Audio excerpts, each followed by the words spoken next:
जा रही गैलना हो जा रही गैलना जी है घुमा है ना जी काहे निकालत हैं खैजा जी निकालबो जवानी जरत हां जवानी तो जरबे करी हतना भीड़ बा गर्मी बा तो जवानी जरबे करी कि हो जा रही गैलना हमरा से भेंट भइल बा कि कबो ना हां यही से बुझाता कि ला जाता तनी हम थोड़ा बहुत गावे नहीं अब बालक भैया से भेंटे ये पहली मुलाकात था ला जाए के पड़ी कोनो बात ना बियाह ना होई हैं कि हो जा रही गैलना छरपा कि एगो नचनिए कारण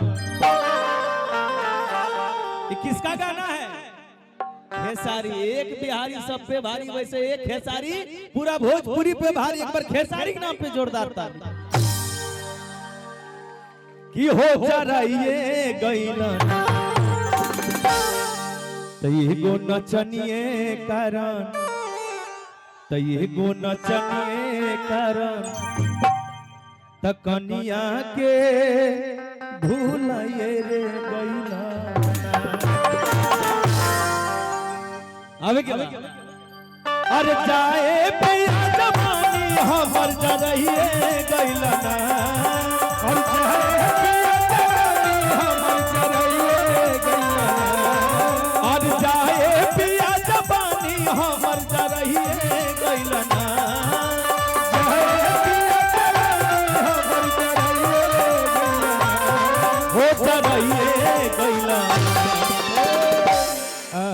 ए पवन भाई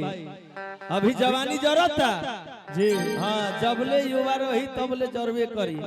कि एगो नचनिए कारण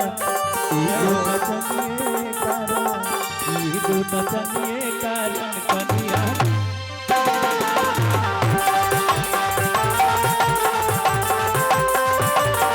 एगो नचनिए कारण कनिया के भुलाए रे गैलना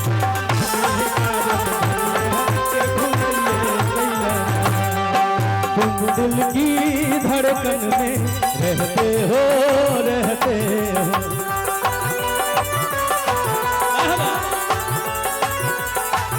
और तुम दिल की धड़कन में रहते हो